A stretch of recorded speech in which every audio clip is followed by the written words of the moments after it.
રજા માંગે છે કે હવે મને તમે રજા આપો, મારે હવે રોણીચા પાછું જવું છે. એટલે ગાંબાજીએ આદર કર્યો છે કે હજી થોડાક ટાઈમ રોકાવો તો મને સારું લાગશે. રામદેવજી મહારાજ કે મારે રણુજામાં પણ આવું તળાવ બનાવવું છે એવો મને વિચાર આવ્યો, એટલે મને તમે ખુશીથી રજા આપો. ગાંબાજી કીધું ભલે બાપા, પણ ફરી પાછા આવજો. આવી રીતે બાબાને ત્યાંથી વિદાય આપી છે. આ બાજુ રામદેવજી મહારાજ ત્યાંથી રવાના થયા છે અને રોણીચા આવી અને બધા નગરજનોને ભેગા કર્યા છે. જો મોટા પુરુષો, મોટા મહાન પુરુષો કેવી રીતે કામ લે છે એ રામદેવજી મહારાજ મને જ તમને સમજાવે છે. બધાને ભેગા કર્યા છે, નાના મોટા દરેક માણસોને, કોઈ ઊંચ નીચના ભેદભાવ વગર બધાને બોલાવીને કીધું કે ભાઈઓ, આપણે આપણા ગામમાં એક તળાવ ખોદાવવું છે અને આપણે બધાએ સાથે મળીને આ કામ કરવાનું છે. એટલે બધા ગામવાળા તૈયાર થયા છે કે બાબા તમે હુકમ કરો, એટલી જ વાર છે. એટલે રામદેવજી મહારાજ કે આપણે કાલથી જ શરૂઆત કરી દઈએ. રામદેવજી મહારાજે આ તળાવ ખોદાવવાની શરૂઆત કરી. બધા ગામવાળા મદદ કરવા લાગ્યા અને આ તળાવ ઈસવીસન 1426માં આ તળાવ તૈયાર થયું છે, જેનું નામ રાખ્યું રામ સરોવર. ત્યારે બાબા રામદેવજીએ ઇન્દ્રદેવનો આરાધન કર્યું છે કે હે ઇન્દ્રદેવ, આ તળાવ ભરાય એવી કઈ કૃપા કરો. અને બરોબર તે દિવસે રાત્રે વાદળ અને ગરજના થઈ છે અને એક રાતમાં આખું તળાવ ભરાઈ ગયું અને નિર્મળ જળથી એવું તળાવ ભરાઈ ગયું છે. અને આ પરચો બાપાનો જોઈ અને બધા અચરજ પામ્યા છે. બધા ગામવાળા નાચવા કૂદવા લાગ્યા છે અને પાણી અમૃત જેવું મીઠું છે. આ વાત ગાંબાજીને ખબર પડી કે રામદેવજી મહારાજે તળાવ બનાવ્યું. એટલે ગાંબાજી કે મારે તળાવ જોવા જવું છે. ગાંબાજી પોતાના ગામથી જાંબાસરથી રવાના થયા છે. રામદેવજી મહારાજને ખબર પડી કે ગાંબાજી છે એ ક્રોધના ભર્યા આવે છે કે હું રામાપીરને કંઈક દેખાડી દઉં એમ. એટલે આવ્યા રામદેવજી મહારાજ. રામ સરોવર નું પાણી હતું, ત્યાં જારી ભરી અને હામા ગયા છે. તળાવમાંથી જારી ભરી અને જ્યાં ગાંબાજી આવતા હતા ત્યાં હામા ગયા કે ઉભા રહ્યો ભાઈ, ઉભા રહ્યો, તમે આગેથી આવો છો, થાકી ગયા છો, થોડુંક પાણી પીવો. અને આ પાણી અમૃત જેવું મીઠું છે અને હજી હમણાં જ તે હું રામ સરોવરમાંથી ભરીને લાવ્યો છું. પીવો તો ખરી, કેવું મીઠું છે. જાંબાજીએ પ્રભુના આ મુખથી આ મીઠા શબ્દ સાંભળી, પાણી મીઠું છે એવું સાંભળી અને થોડાક પછતાણા. વિચાર કર્યો કે હવે આ પાણી તો મીઠું છે, પણ હવે આપણે સાબિત કેમ કરવું ખારું છે એમ. મારે રામાપીરને એવું કરવું છે એમ. હવે એને તો સામેથી કહી દીધું પાણી મીઠું છે, તો હવે મારે શું કરવું? એટલે જાંબાજીએ કીધું કે રામ સરોવર મને તે દેખાડો, મારે જોવું છે કેવું છે રામ સરોવર.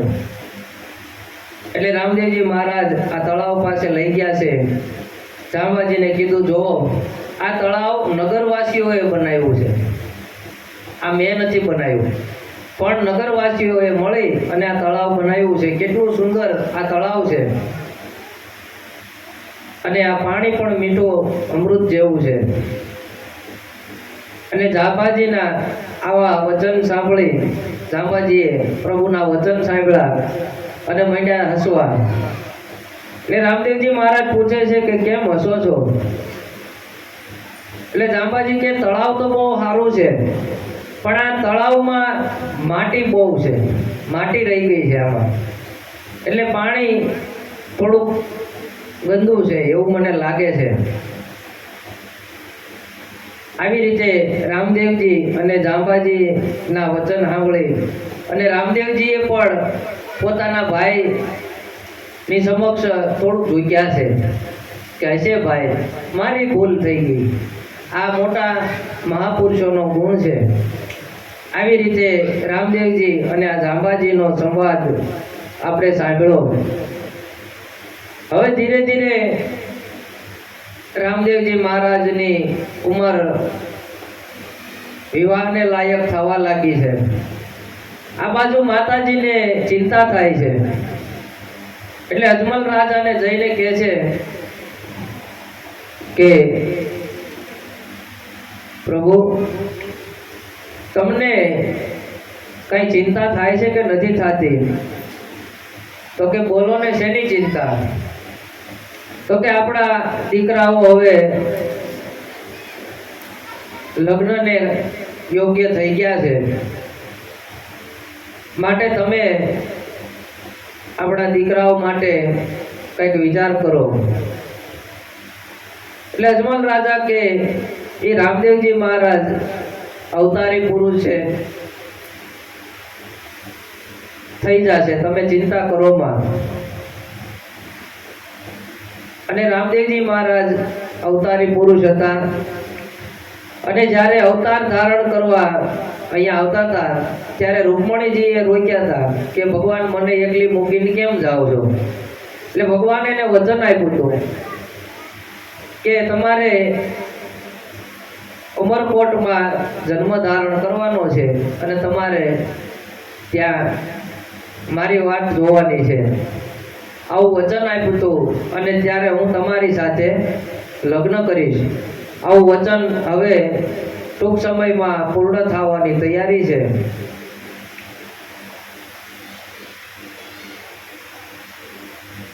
આજે રામદેવ રામાયણ લખી છે, આ જે પુસ્તક છે એ રામદેવ પીરના વંશજે લખેલું છે.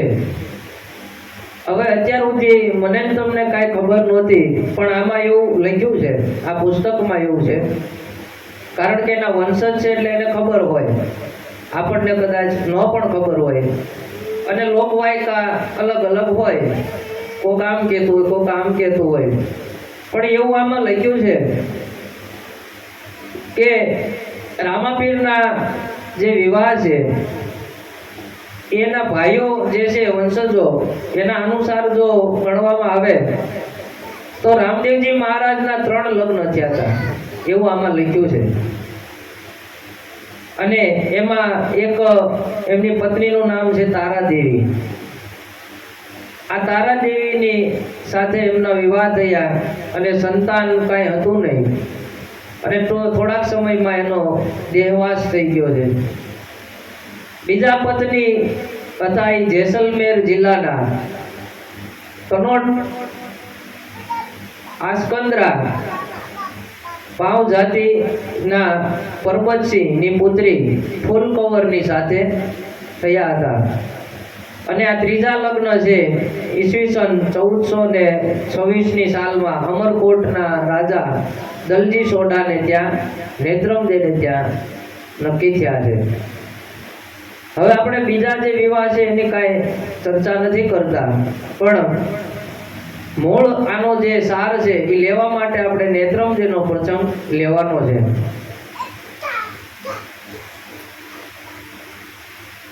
આ અમરકોટના રાજા સોઢા રાજા, અમરકોટ આવ્યું છે પાકિસ્તાનમાં, અને આ સોઢા રાજા ત્યાં સરસ રાજ્ય ચલાવે છે. આ રાજાના નામ દલપતજી હતું. આ દલજી દયાળુ ધર્માત્મા હતા. એનું રાજ્યમાં કોઈ દુઃખી નહોતું, અને ખૂબ સરસ એની રાજ્યની વ્યવસ્થા હતી. અને આ સોઢા રાજા હિંગળાજ માના પરમ ભક્ત હતા. પાકિસ્તાનમાં હિંગળાજ માનું બહુ મોટું નામ છે, બહુ સરસ મંદિર છે. આ હિંગળાજ માના પરમ ભક્ત હતા અને જાજો સમય આ હિંગળાજ માની પૂજા અર્ચના આરાધનામાં એનો સમય વ્યતીત થતો. આ સોઢા રાજાને 2 રાજકુમાર હતા, પણ એક કન્યા નહોતી. એટલે રાજા થોડાક દુઃખી રહેતા કે ભાઈ એક કન્યા હોય તો સારું. ભગવાને મને બધું દીધું છે પણ એક કન્યા નથી આપી. કન્યા હોય તો આ જીવનમાં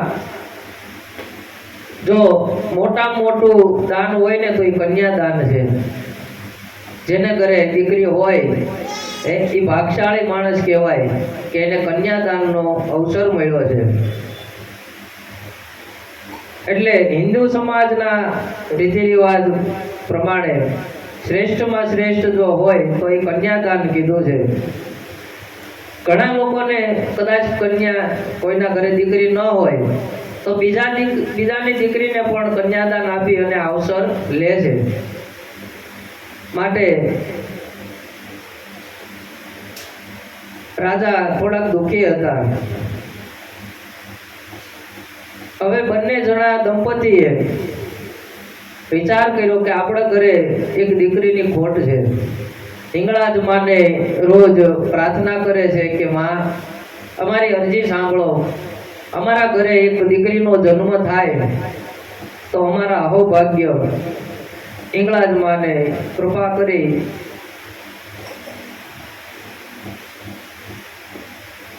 થોડા સમય પછી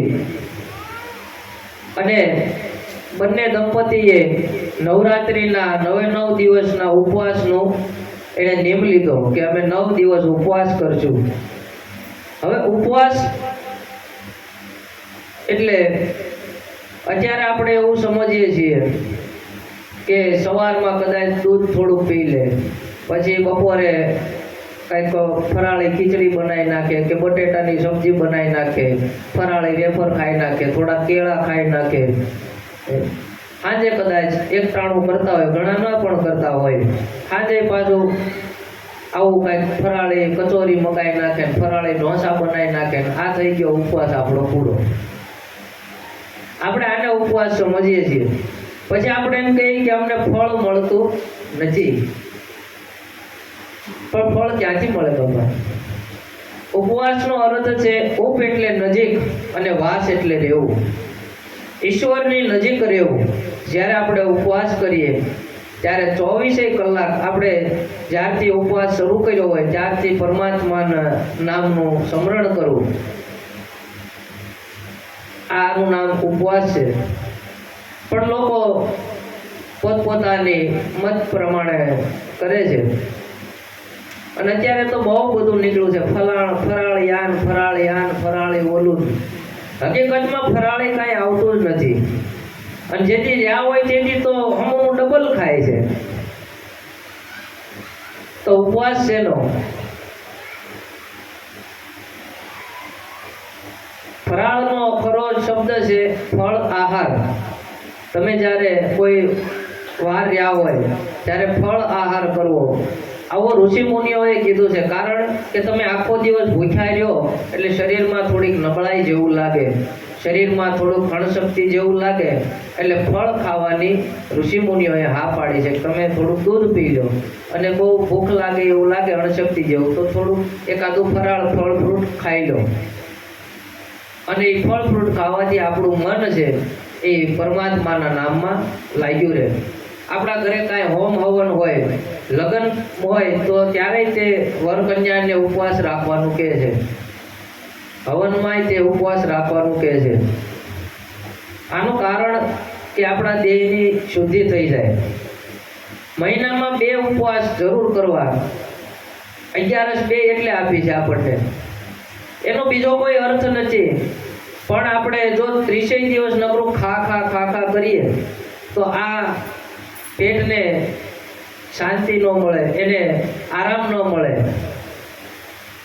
નકરું ખા જ કરીએ તો 1-2 દિવસ મહિનામાં એવા રાખો કે જે દિવસે ખાવું જ નહીં કાંઈ, અને તમને થોડુંક એવું અણશક્તિ જેવું લાગે તો ફળ ફ્રૂટ કાંઈક થોડું એકાદ બે ખાઈ લ્યો.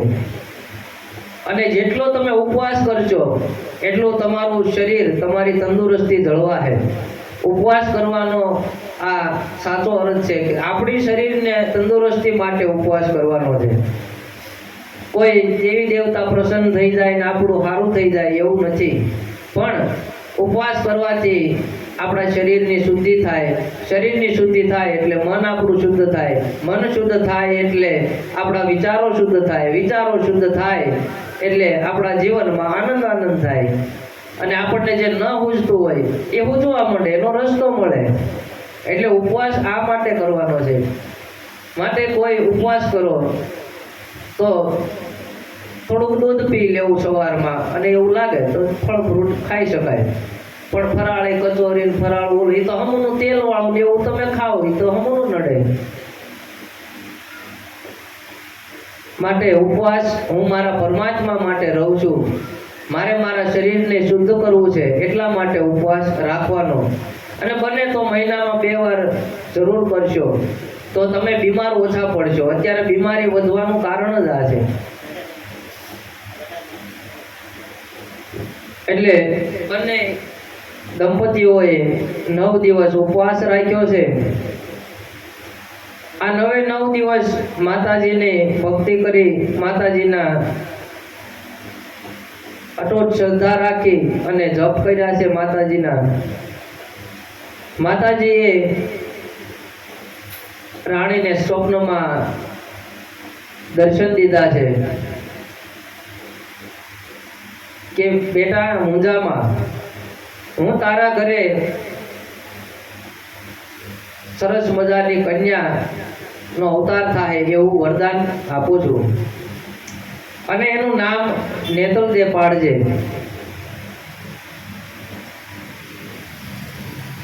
માતાજી અંતર ધ્યાન થયા છે. અને આ બાજુ રાજાને ખબર આપી છે, સોડા રાજાને, કે મને આવું સપનું આવ્યું છે. અને રાજા હવે ખૂબ રાજી થયા છે કે માતાજીએ અમારી પુકાર સાંભળી છે. માતાજીના કહેવા પ્રમાણે રાણીએ એક સુંદર કન્યાને જન્મ આપ્યો છે. પણ આ કન્યા, રાજાને હજી ખબર નહોતી કન્યાનો જન્મ થયો. એટલે દાસી દોડતી દોડતી આવી છે. રાજાને કીધું કે તમારા ઘરે દીકરીનો જન્મ થયો છે. રાજા રાજી થયા છે. ત્યાં પાછળથી એક દાસી બીજી દોડતી આવી અને રાજાને કીધું કે તમારા ઘરે દીકરીનો જન્મ તો થયો છે, પણ એ આંખે આંધળી અને હાથ પગે પાંગળી છે. એટલે રાજા પાછા દુઃખી થયા કે માતાજી તો જો એક તો દીકરી દીધી અને આંધળી અને આ પાંગળી આપી મને દીકરી. પણ ભગવાનના જે પરમ ભક્ત હોય ને એ એમાંય હિત સમજે. આપણી ઉપર દુઃખ પડે ને તો એમ સમજે કે ભગવાન જે કાંઈ કરે છે એ આપણા સારા માટે જ કરે છે. એટલે બંને દંપતીઓએ મન મનાવી લીધું કે જે હોય તે, પણ આપણે આ કન્યાને ઉછેરી અને મોટી કરશું. દિવસે દિવસે નેતલદે મોટા થાય છે. ચંદ્રમાની જેમ પ્રતિ દિવસે વધવા લાગ્યા છે. નેતલદે પણ ખૂબ જ ભક્તિભાવવાળા અને પૂજા પાઠ કરતા અને મનોમન રામદેવજી મહારાજનો જપ કરતા. એને તો ખબર જ હતી.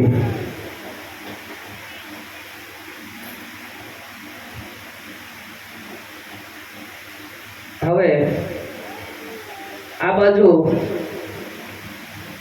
કન્યા મોટી થવા લાગી છે. એકવાર સોડા રાજા દરબાર ભરીને બેઠા છે. એમાં ચર્ચાઓ થવા લાગી રામદેવજી મહારાજ વિશે કે ભાઈ રૂણીચા ગામમાં રામદેવજી પીર તરીકે પૂજાય છે અને અનેક લોકોના દુઃખ દર્દ મટાડે છે. કોડિયાઓના કલંક મટાડ્યા છે. આંધળાને આંખો આપી છે, આવી ચર્ચાઓ થવા લાગી છે. એટલે સોઢા રાજાએ ને એવો વિચાર થયો કે આપણે રામદેવજી મહારાજને મળવું જોઈએ. દરબારમાંથી પરવારી અને રાણીબા સાહેબ પાસે જાય છે અને વાત કરી છે કે મેં આવી વાત સાંભળી છે રામદેવજી મહારાજના પરચા વિશે. હવે નેતલ દે તો બધું જાણતા હતા, એને બધી ખબર હતી, પણ હવે દીકરી માતા પિતાને કઈ રીતે કહીએ કે મારે રામદેવજી સાથે લગ્ન કરવાના છે. એટલે પોતાના દિલની વાત કરવા માટે એમણે એમની માતાને કીધું કે માં, કે મને એક એવું સપનું આવ્યું. તો કે કેવું સપનું આવ્યું? કે એવા સોના આવ્યા મને, એવા સોના આવ્યા કે મોડીને મધરાતે મને એવા સોના આવ્યા. એવા સોના આવ્યા મને, એવા સોના આવ્યા મોડીને મધરાતે મને એવા સોના આવ્યા. હું તો ફૂલડા લાવી હાથે ને વેર્યા વાટે વાટે મારા મનના મોહન માટે માં એવા સોના આવ્યા. મેં રંગ કેસરીયો ગોળ્યો, રાય રસિયાજીને રોળ્યો, એણે ગિરી ગોવર્ધન તોળ્યો માં એવા સોના આવ્યા. એવા સોના આવ્યા મને, એવા સોના આવ્યા કે મોડીને મધરાતે મને એવા સોના આવ્યા. એ રામ રણુજા વાળો માં મીનળ દેનો જાયો કે જમનાજીને કાંઠે મને એવા સોના આવ્યા. મેણા મહિના વલિયો વ્રજ ભૂમિનો બાવલિયો મારા મનમો જીલો માવલિયો માં એવા સોના આવ્યા. એવા સોના આવ્યા મને, એવા સોના આવ્યા કે મોડીને મધરાતે મને એવા સોના આવ્યા. અમે જપીએ હરદમ જાપ, ઈ પાંડવના બળે પાપ, ઈ બધા લોકોના બાપ મને એવા સોના આવ્યા. અમે પીળા પાને તર ધરિયા, મેળામાં પગલે ભર્યા, અમે અમર વરને ભર્યા માં એવા સોના આવ્યા. એવા સોના આવ્યા માં, એવા સોના આવ્યા કે મોડીને મધરાતે મને એવા સોના આવ્યા. મને મન મૂકીને મળ્યો હિંગાજી અઢળ કઢળ્યો, હવે ફેરો નેત્રમનો ફળ્યો મને એવા સોના આવ્યા. એવા સોના આવ્યા મને, એવા સોના આવ્યા કે મોડીને મધરાતે મને એવા સોના આવ્યા. આવી રીતે માતાજીને મનાવે છે કે મને રામદેવજી મહારાજના આવા સપના આવ્યા. એટલે માતાજીએ કીધું કે એ તો ભગવાન છે, ભગવાન તરીકે પૂજાય છે અને તમારા અંગ તો જોવો તમને કેમ સ્વીકાર છે. તો કે માં, એ તમને ખબર નહીં પડે, એ તો અમારી આ જન્મો જન્મની સંબંધ છે, આ જન્મો જન્મનો તમે નહીં સમજી શકો માં. તો કે ભલે કાંઈ વાંધો નહીં, હું તમારા પિતાજીને વાત કરી અને આપણે શ્રીફળ અહીંયા મોકલાવું છું. સોઢા રાજાને વાત કરી છે એટલે સોઢા રાજાએ તરત બ્રાહ્મણને બોલાવી અને કીધું છે કે આ શ્રીફળ લઈ અને તમે રણુજા જાઓ અને બાબા રામદેવજીને આ શ્રીફળ આપી અને આ વિવાહ માટે પ્રસ્તાવ મૂકજો. આ બાજુ બ્રાહ્મણ દેવતા ગયા છે, રણુજા પોગી અને વાત કરી છે કે મને આવી રીતે મોકલ્યો છે, તમે આ શ્રીફળને સ્વીકાર કરો. રામદેવજી મહારાજે શ્રીફળનો સ્વીકાર કર્યો છે અને ધામધૂમથી લગ્નની તૈયારી કરજો. અને ત્યાં જ્યાં જેમને લગ્નની તિથિ વાર બધું આપી દીધું છે. આ બાજુ પાછા આવી અને સમાચાર આપ્યા કે રામદેવજી મહારાજે શ્રીફળનો સ્વીકાર કર્યો છે અને બધા રાજી રાજી થયા છે.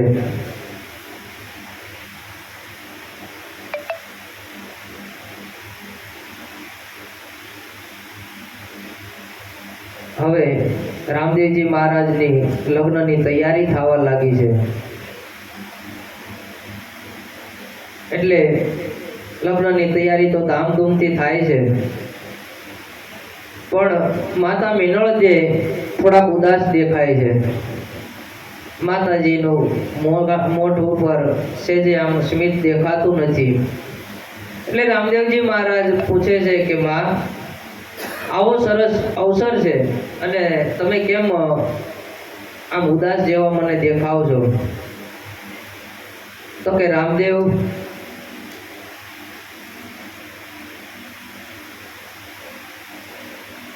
મને બેન સગુણાની યાદ આવે છે. આજ બેન સગુણાને 12 વર્ષ થઈ ગયા, પણ આ પઢિયાર રાજાએ એને અહીંયા રણુજાનું મોઢું પણ જોવા નથી દીધું, કેમને આવવા દીધા નથી. એટલે મને સગુણાબેનની યાદ આવે છે. અને પઢિયાર રાજાઓ બહુ અભિમાની છે અને આપ તો જાણો છો, માટે હું થોડીક ઉદાસ છું કે બેનને આવવા દે છે કે નહીં આવવા દે. રામદેવજી મહારાજ કે કાંઈ વાંધો નહીં, કે તમે હવે એ ચિંતા કરો માં, અને તમે લગ્નની ધામધૂમથી તૈયારી કરવા લાગો.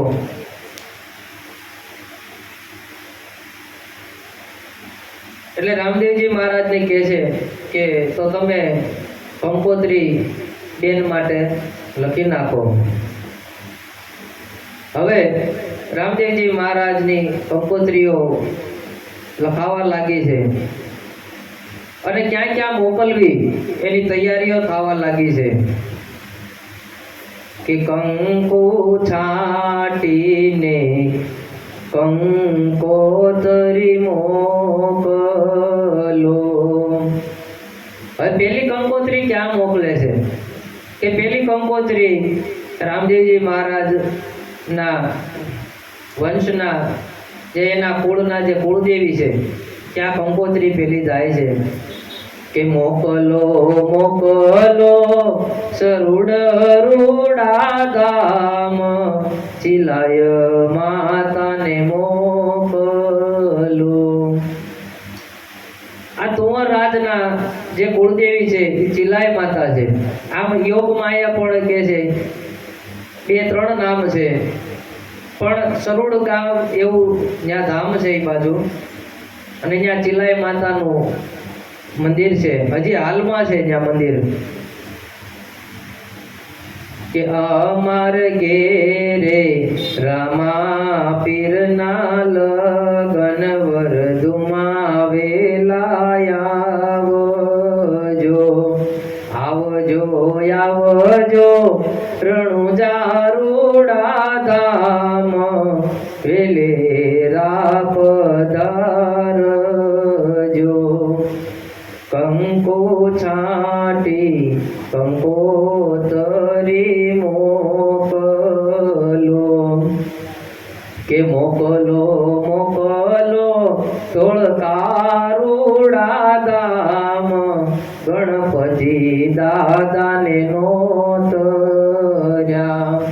અમારે ઘેરે રામા પીરના લગન વરજુમાં વેલા આવજો, આવજો આવજો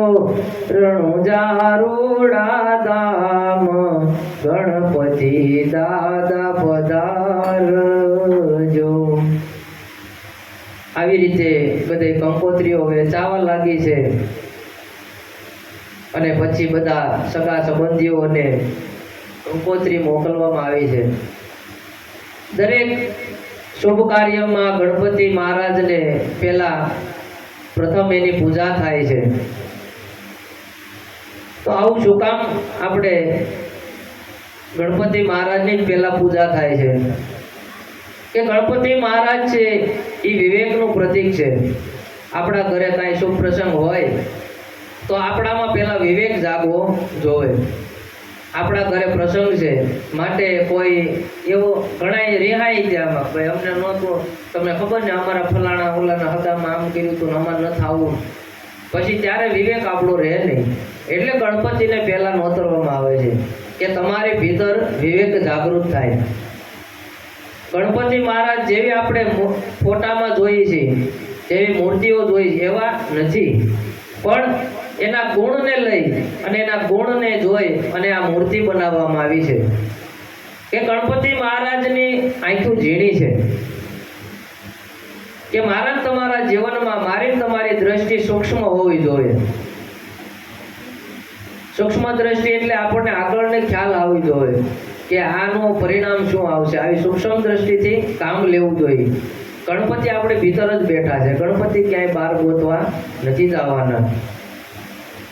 કે એની સૂંઢ મોટી છે કે આપણું નાક બધામાં મોટું હોવું જોઈએ. એમ મોટું નાક એટલે આમ લાંબુ નાક નહીં, પણ આપણા વ્યવહાર એવા હોવો જોઈએ. લોકો આપણને પૂછવા જોઈએ ભાઈ અમારે આ કામ કેમ કરવું. આપણે નથી ઘણા કહેતા ભાઈ અમારે મોટા બાપાને પૂછાથી હોય કાંઈ થાય નહીં. એમ આવું મોટું નાક છે કે ગણપતિ દાદાને એની હાજરી વગર કાંઈ કાર્ય થાય નહીં. એના કાન મોટા છે કે બધાનું સાંભળે, નાના માણસોનું મોટા માણસોનું બધાનું સાંભળે. આવો વિવેક હોવો જોઈએ. જેના ઘરે પ્રસંગ હોય ને એને આવો વિવેક રાખવાનો. કોઈ કાંઈ બોલે, કોઈ કાંઈ બોલે, બધાનું સાંભળી લેવાનું, જરી કંઈ મનમાં રાખવાનું નહીં. ગણપતિ મહારાજનું પેટ મોટું છે કે બધાની વાત હંગરી રાખવાની, બહુ બહાર નહીં કાઢવાની. ખબર ને તમે તેથી આમ બોલ્યા હતા. એટલે જે લોકો જે કે આ તો દોરંગી દુનિયા છે, તમારું આમાંય બોલ છે ને આમાંય બોલ છે. તમે સારું કાર્ય કરો તોય તમને કહેવાના છે, તમે ગમે કાર્ય કરશો તો માણસ આમ બોલશે કે દુનિયા દો રંગી વાલા ફાવે એમ બોલે, પ્રેમ રસ પીધો પીનારે બીક પછી કોની અમારે, રામ રટણ સાંજ સવારે બીક પછી કોની અમારે, ચરણે આવ્યો આજ તમારે બીક પછી કોની અમારે. ભક્તિ કરવી ને બીક રાખવી ને આ સંસારી લોકો, આ સંસારી જીવડા ગમે બોલે પણ એવું મનમાં રાખવું નહીં કે દુનિયા બોલે એમ બોલવા દઈએ, આપણે રામ ભજનમાં રહીએ, આપણે હરિ ભજનમાં રહીએ. હંસલો ને બગલો એક જ રંગના એમાં હંસ કોને કહીએ. હંસપણું જો જાણવું હોય તો મોતીડા ચણી ચણી લઈએ, કે આપણે રામ ભજનમાં જઈએ. હંસલો ને બગલો એક જેવા જ દેખાય, પણ હંસને આપણે જો ઓળખવા હોય તો જે મોતી ચણતા હોય એવા હંસ ગતિને પામેલા ને ગોતવા જોઈએ.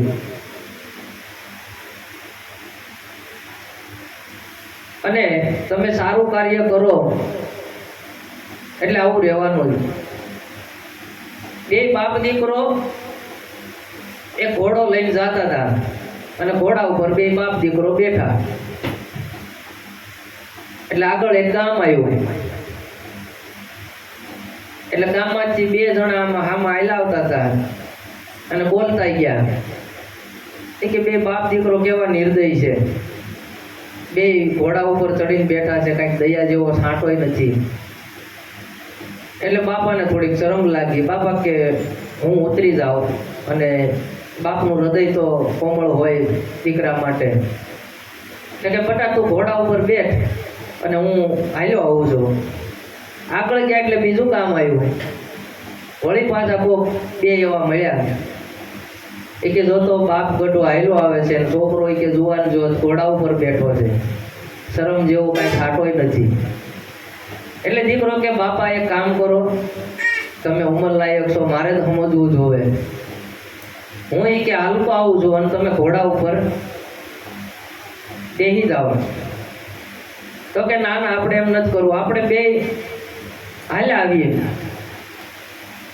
અને ઘોડો હાલ્યો આવે, આપણે એ બાને પગ છૂટા થાય. એટલે આગળ ગયા એટલે વળી પાછા બે ત્રણ જણા કોક મળ્યા એ કે કેવા મૂર્ખા છે એમ, ઘોડો છે તોય બે હાલીને આવે છે, આ દુનિયાને કાંઈ પોકાતું જ નથી. એટલે દુનિયા જેમ બોલે એમ બોલવા દે, આપણે તો હરિભોજન કરવું છે. જેવું મન ફાવે, જેવું આપણને ફાવે એવા કાલાવાલા કરીએ. એકવાર એક કૂતરો હતો, એ કૂતરાને આ મોરારી બાપુએ કીધું છે, મને બહુ ગમ્યું છે. એ કૂતરાને 4 ધામની યાત્રા કરવાની ઈચ્છા થઈ. એટલે કૂતરાની નાચ બધી ભેગી કરી. એ કે મને બે ચાર એના વડીલ હતા એને વાત કરી કે મને 4 ધામ જવાની ઈચ્છા થઈ છે. એટલે એ કૂતરો કે વડીલ આપણા સમાજમાં કોઈ નહીં ને વળી તમે હવે થઈ છે તો થઈ છે, કે કાંઈ વાંધો નહીં. હવે કામ કરી આપણે બધા જેટલા ડાઘા કૂતરા બાઘા કૂતરા જેટલા હોય બધાને ભેગા કરી અને અમારે તમારું સન્માન કરવું છે કે આપણી નાયતમાં કોઈ આવો વિચાર કર્યો નથી ને તમે પેલો વેલો વિચાર કર્યો તો એ સારું કહેવાય એમ. એટલે અમારે એક સંમેલન ગોઠવવું છે અને તમને અમારે બિરદાવવા છે. સ્ટેજ ગોઠવું, બધા કૂતરા ભેગા છે, ડાગ્યા બાગ્યા કાળા ધોળા કાબરા બધા ભેગા છે. કોક પૂંછડી બાંડા હતા ને એટલે પછી વારાફરતી સ્ટેજ ઉપર ઊભા થયા ને એમાં એક હોય એવા બોલવા વાળા કે ભાઈ આપણા વડીલ આપણા કુળનું નામ ઉજાળી રહ્યા છે, આપણા ડાઘાશ્રી, તો એને ભાવથી આપણે વધાવવા જોઈએ. અને આપણી નાચમાં કોઈએ આવો વિચાર કર્યો નથી ને આવું કાર્ય કર્યું નથી, તો આપણે એને બહાલી આપી અને આપણે અહીંથી વિદાય આપશું. પછી આ કૂતરાને ઊભો કર્યો, તમારે કાંઈ બે શબ્દ કહેવા છે? તો કે હા કહેવા છે. કે ભાઈ મને કાંઈક પરમાત્માની કૃપા થઈ છે, મને આવો વિચાર આવ્યો છે, તમે બધા રજા આપો તો મારે 4 ધામની યાત્રાએ જવું છે. એટલે બધા કે ભલે ખુશીથી તમે જાઓ.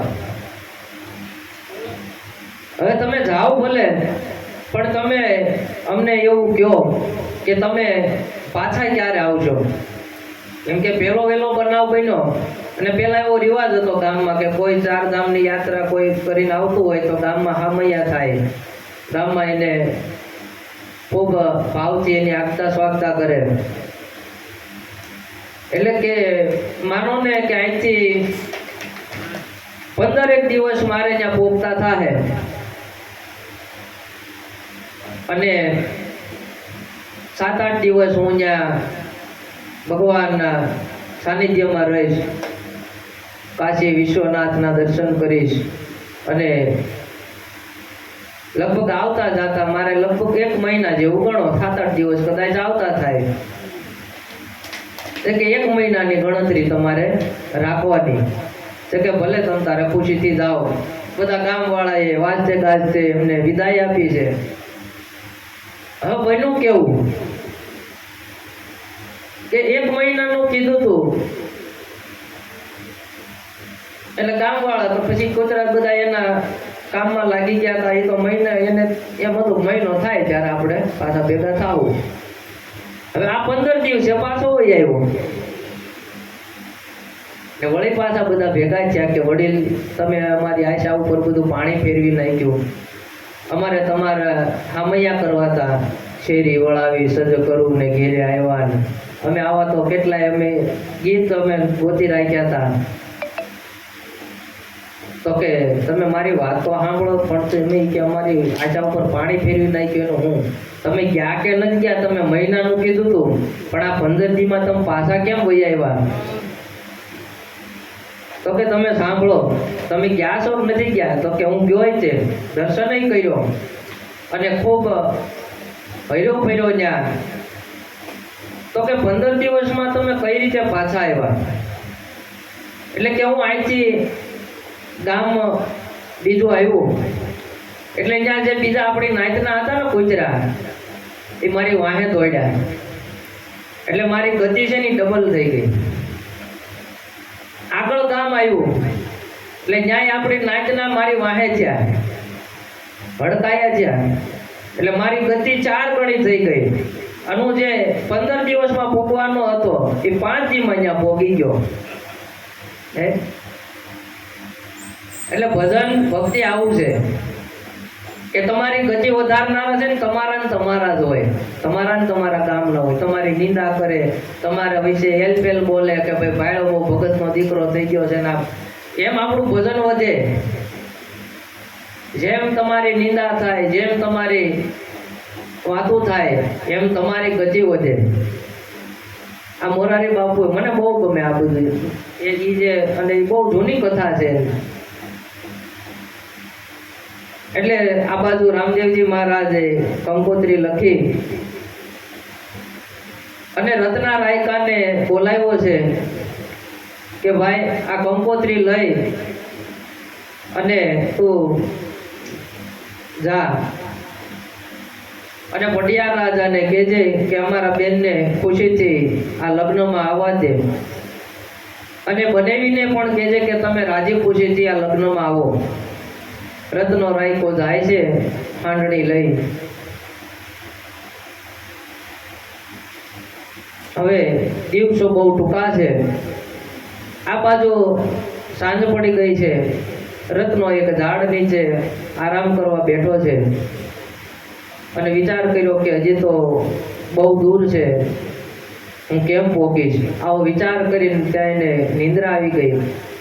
સવારે જાગીને જોયું તો ત્યાં પટિયાર રાજાના રાજ્યમાં પહોંચી ગયા હતા અને અચરજ પામ્યા કે વાહ મારા નાથ, તમારી દયા તો અપરંપાર છે. સિપાહીઓને કીધું કે હું રણુજાથી આવું છું અને રામદેવજી મહારાજના વિવાહ છે અને આ કંકુ પત્રિકા લઈને આવ્યો છું. પટિયાર રાજાને ખબર પડી, આવવા ગયો ને અંદર આવીને પૂછ્યું ક્યાંથી આવે છો?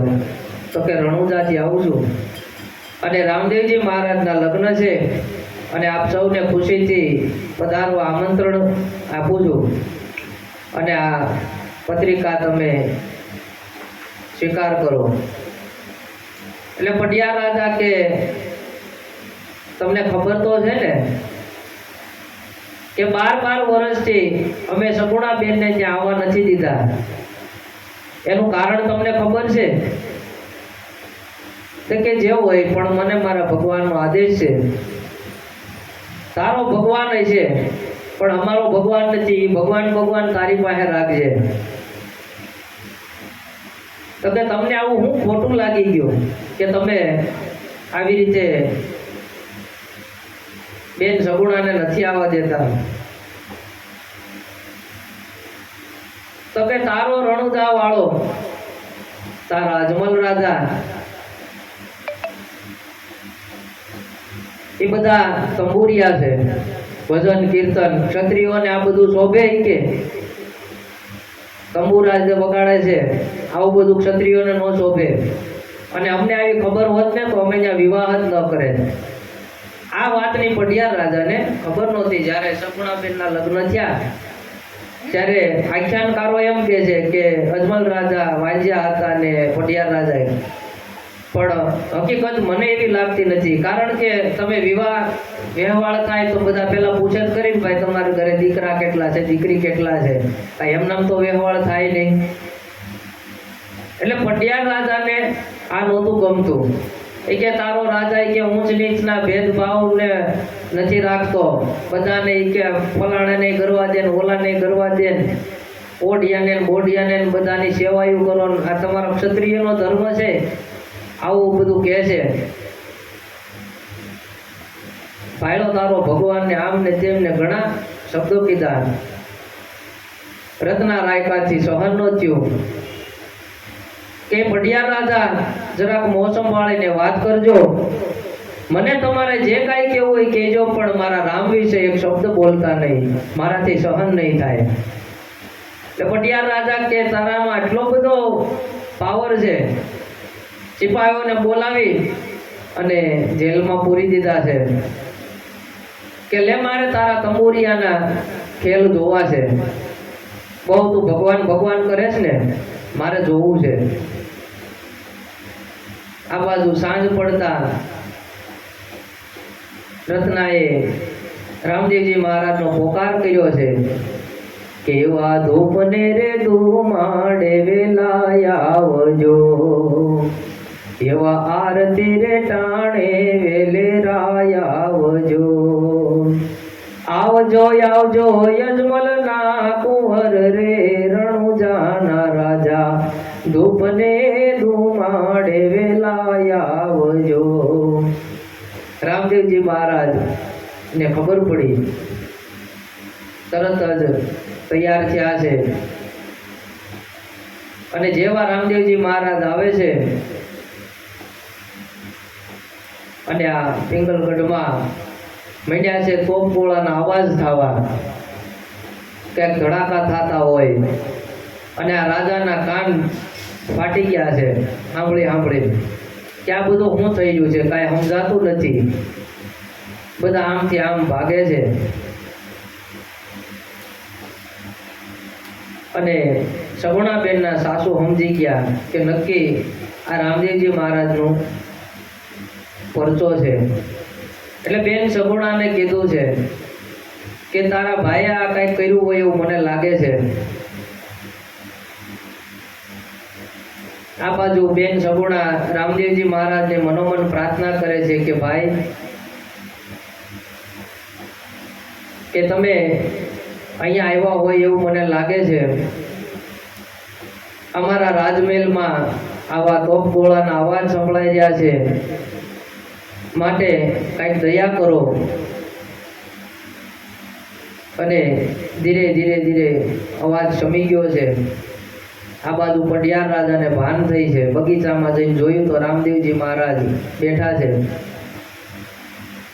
અને પગમાં પડી ગયા છે કે અમે તમને ઓળખી ન શક્યા. રામદેવજી મહારાજે કીધું કે હવે ખુશીથી બેન સગુણાને રજા આપજો. ત્યાંથી વિદાય લઈ અને રત્નો બેન સગુણાને લઈ અને રણુજા આવે છે. હવે બેન સગુણા એટલે આ જીવના જો લગ્ન કરવાના હોય, મારે તમારે એક દિવસ પરણવાનું છે. કોની સાથે? તો કે પરમાત્મા સાથે આપણા લગ્ન કરવાના છે. પણ એ કઈ રીતે થાય?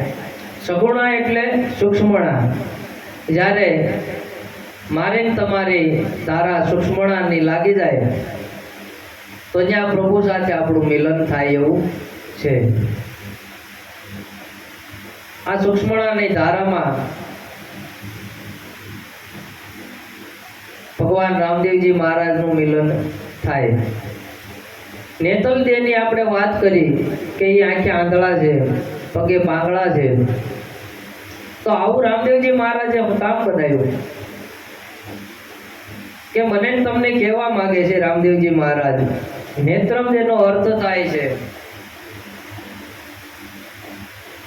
કે જેને પરમાત્માની તલબ રૂપી, પરમાત્માના દર્શન રૂપી કોઈને નેત્ર જ્યાં સુધી પ્રાપ્ત નથી થયા ત્યાં સુધી આ જીવ છે એ આંખે આંધળો છે ને પગે પાંગળો છે. જ્યાં સુધી એને જાત્રા શરૂ નથી કરી ભીતરની ત્યાં સુધી પાંગળો છે છતે પગે. એમ નેત્રમ દે એ આપણી જ કથા કીધી છે કે જેને આવા નેત્ર પ્રાપ્ત નથી થયા ભગવત દર્શનના ત્યાં સુધી આંધળા. અને આ નેત્રમ દેવના અને રામદેવજીના લગ્નનું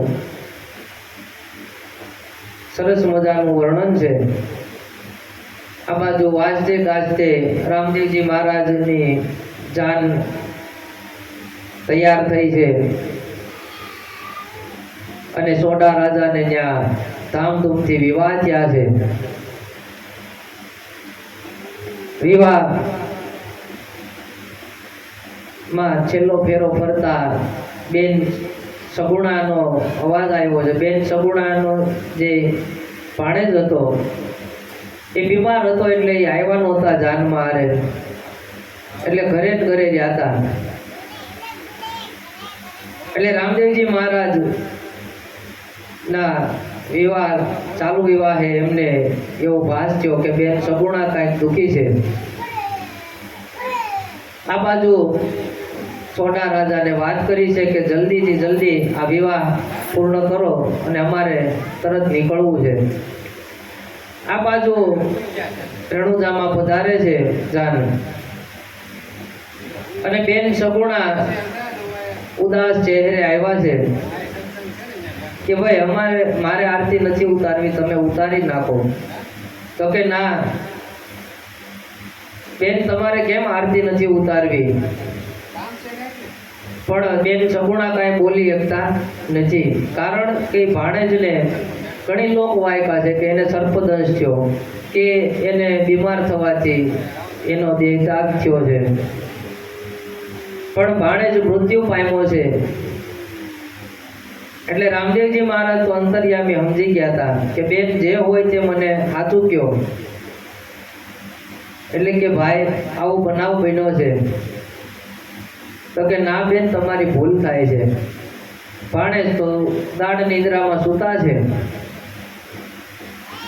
એટલે ભાણેજ અવાજ કર્યો એટલે ભાણેજ જેમ ઊંઘમાંથી ઊભો થયો હોય એમ આળા મરડીનો ઊભો થયો અને રામદેવજી મહારાજની પાસે પહોંચી ગયો છે અને ભાવથી રામદેવજી મહારાજની આરતી ઉતારી છે કે પીર રામદેવની આરતી, પીર રામદેવની આરતી, લાસાને સગુણા ઉતારે પીરની આરતી. પશ્ચિમ દરામાં પીરજી પ્રગટ્યા, અજમલ ઘરે અવતાર થયો, પીર રામદેવની આરતી, ધણી રામદેવની આરતી, પીર રામદેવની આરતી. આવી રીતે આ રામદેવજી મહારાજના વિવાહ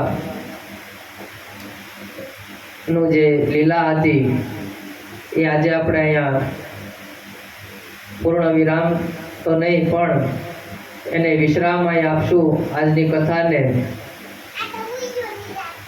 અને રામદેવજી મહારાજને